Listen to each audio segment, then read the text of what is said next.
Welcome, GVN Nation, to an all-new GVN review. This will be our review of what I assume should be the last trailer of the Many Saints of Newark. I am a huge Sopranos fan. Tia has started her Sopranos journey. I am really excited to get into this trailer, so much so I didn't even introduce you. I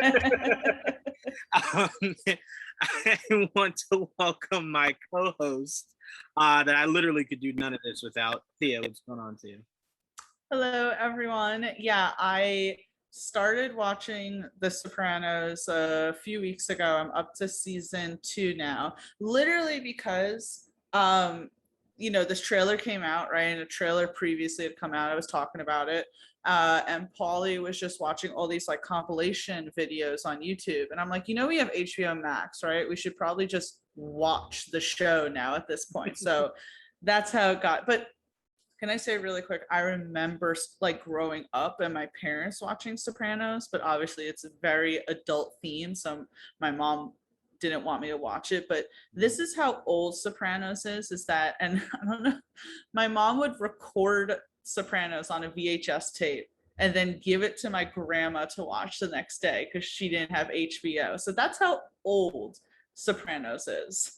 Yeah, it was unfortunately in a time where if you missed it, you had just kind of missed it. Yeah, exactly.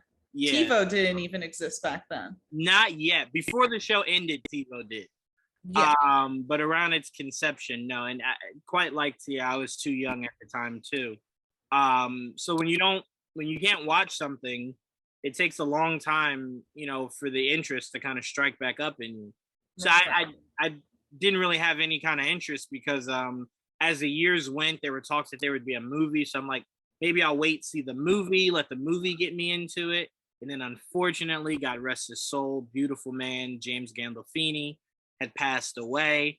So then it was just like, well, the movie's never going to happen, of course. Right. So it was at that point, I was just like, I don't really care. And then when you get the announcement that they're making this movie, which is technically a prequel with his son playing him, I said, okay, during the pandemic last year, during quarantine, I said, okay, I'll watch it. And I couldn't stop. It was so captivating. It captured Jersey. It really did. It captured the essence of New Jersey. Finally, a show that has a positive, New Jersey depiction. Yeah, it only took for us to be mobsters, but hey, we got there. So I was very excited for the Many Saints of Newark. I mean, this is a beautiful cast. I mean, where I have the trailer playing and I just have it paused, and it's Tia's man, Jon Bernthal, and one of my all-time favorite actors, Ray Liotta. This looks awesome. Corey Stoll isn't in this movie, is he?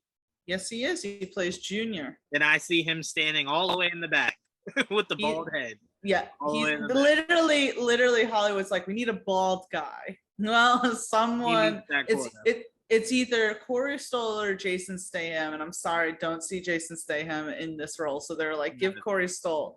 So you have literally Jon Bernthal, Corey Stoll, Ray Liotta, Vera Farmigia. I don't even know how to say her last name. I think it's Farmiga. I think. I don't want to correct you like I know. I think it's Farmiga. Well, her, who, as we know, is a very formative actress. So we have her. And as you said, James Gandolfini's son, Michael Gandolfini, who has such an uncanny resemblance to his father. Yeah, there's no question who his dad is, ever. And also Leslie Odom, I believe his name is. Mm-hmm. Yeah. So, what's it called? Huge. From Hamilton? Hamilton, right. Mm-hmm. I don't know why I was going to say Hamilton. That's not what he's from. Well, it's just interesting because, the only thing that I really know that actor for is being in a musical. So it'll be interesting to see him now in this like gangster mobster sort of movie. And anyone who watched The Sopranos knows it was not a show fond of Black people. So to see a prequel that is before a time where they weren't too fond will be very. But can I say though, and like I don't I don't know how this is gonna, I'm just gonna say it, right? It's very hypocritical when you watch Sopranos, because I got to the scene where Tony clearly he's not happy that his daughter is seeing a guy of mixed race, right? Mm-hmm. But then he's doing work with this reverend who's African American, and it's like, Tony, choose your shit. What's going on here? From what I heard, it's very much a no to date and bring them into the family. It's very okay to do business with them, because it's a means to an end. So that's kind of where I see that as. But again, it's a casting I did not expect. I very much expect there to be very little, if any, color in this movie, and not in a bad way or they're racist kind of way. It's just for that time, even in the show The Sopranos, it was only sprinkled in. It wasn't like it was a show meant to be inclusive. So to me, I loved it. So I think, and I'm trying to I think that from what I saw from the Many Saints of Newark synopsis, that it's going to be using like a riot between the Italians and the African Americans as almost a backdrop to the actual movie. Like, it'll obviously be about other things, but it's using that, I guess, as like a touching stone of like when this takes place. Okay. I like it. Oh yeah, it says set in the 1960s and 1970s in Newark, New Jersey, using the 1967 riots in the city as a backdrop for the tensions between the Italian American and African American communities. So I like it already. I like it already. So to me, that's good. Really all I was looking for this movie to be was for his son to give a beautiful homage to his father. And from the trailer, he looks just as reckless as his dad, as his dad was in the show, not in real life. In the show as Tony. That's really it. Everything else is just, meant to surprise me, really. I like that. I feel the same way as someone who didn't grow up watching Sopranos, and I'm just watching it now, but I have no expectations. You got Jon Bernthal in it, you got Corey Stoll in it, I'm happy. There you go. I mean, to me, this is, and you know how I am about, like, you got to hit the mark. This is very much so something that takes place before something I saw. If it took place after, then there would be set expectations for, well, you got to do this, you got to do that. But when you make yourself a prequel, I mean, you do hear a lot of Tony speak of his life when he was growing up. I do want to see if some of those elements pop up in this movie. But outside of that, they're free to do whatever they want. I just want to see how well his son can play him in this. And from the trailer, especially this last trailer, he looks great. He looks great. He looks like he'll be fine.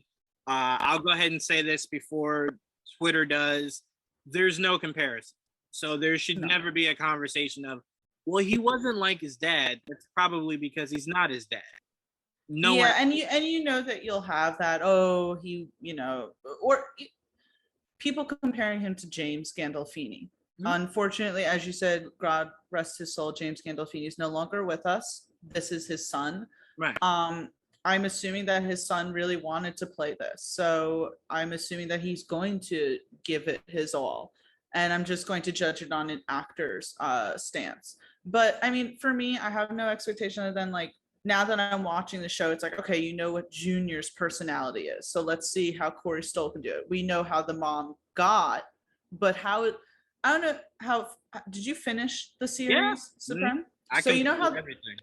So you know how the mother was always like, oh, Johnny, he was a saint.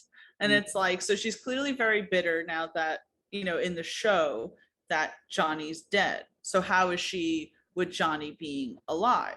Mm-hmm. I will say 100% Jon Bernthal's dying in this movie. And I say that because not only do we know that Johnny dies, but in the trailer, I don't know if you noticed, there's a funeral scene where the mom is sitting next to Junior and she's sobbing uncontrollably. Yep. There's no other person that she would sob uncontrollably for other than her husband. So I'm like, all right, Jon Bernthal's dying. It's okay. I'm used to it at this point. I was gonna say at this point, Tia's kind of just like, you know what? It is what it is. It just is what it is. But no, this looks great. I can't wait to watch it. I am going to watch it first at home. If I October 1st.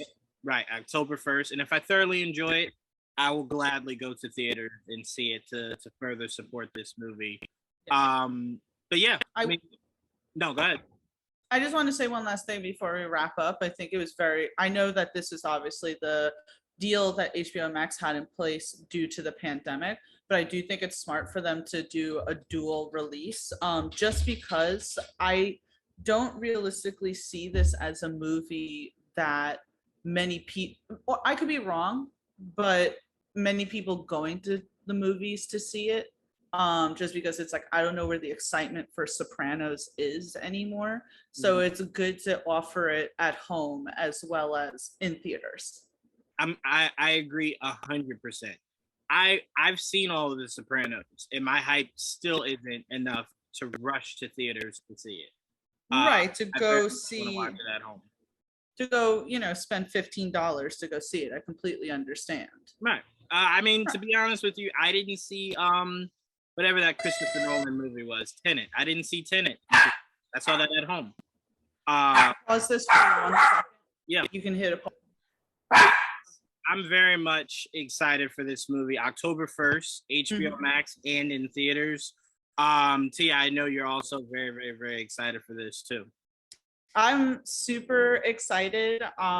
So really quick, I feel like those stars are aligned to see Corey Stoll in things, just because I just started watching Scenes from a Marriage, also on HBO Max, which he was in the first episode. So I'm like, I'm ready. Let's go. The Many Saints of Newark, which at one point they said they were going to change it just to Newark, which is kind of weird because I feel like that would get confusing. But it's funny. Juwaan said before this, he was like, it's a really long title. I kind of wanted to point that out just because I feel like I agree. They should have just called it like, I don't know, Sopranos prequel, which I know sounds lazy, but the Many Saints of Newark sounds a little crazy, right? Yeah, I mean, look, I kind of get it based off of the synopsis that you read. I kind of get it in that respect. But it is just a very long name. It's a very long name. It just is. I'm very much of Mission Impossible, Die Hard. You know what I'm saying? Right. RoboCop. Keep it simple. Keep it very simple. But either way. Yeah, but I am excited for this, and Corey is doing great. He's amazing on this season of Billions. Also your man, God, he was in Civil War. He was the bad guy in like the first 10 minutes. Oh, Frank Grillo. I know. Frank Grillo. So odd to see him in that kind of role. Because he's like, he's a painter, and it's like, no, you're not. When are you going to start punching things? It's crazy. They, in this newest episode, I'm not going to spoil anything for anyone. He's actually painting, but he's doing it really aggressive, and I was just like, that's Frank Grillo. That's Frank. That's Frank Grillo. But all right, Tia. So we want to make sure you guys go out and watch the Many Saints of Newark, October 1st, whether it's in theaters or at home on HBO Max. We will be watching, and we will have a review up and running within the week of its release. So I cannot wait. Tia cannot wait. And if you have not seen The Sopranos, please go check it out. I'm not telling you that you have to binge through it for the release of this. Just watch a season or two to kind of familiarize yourself with some of these characters, to see how they started, to see how they so make sure you guys go check that out, and we can't wait till the next time we can talk about this, which will be once we see it. Once we see the movie. So thank you, Tia, for joining me, and thank you all for watching. Until next time. Bye.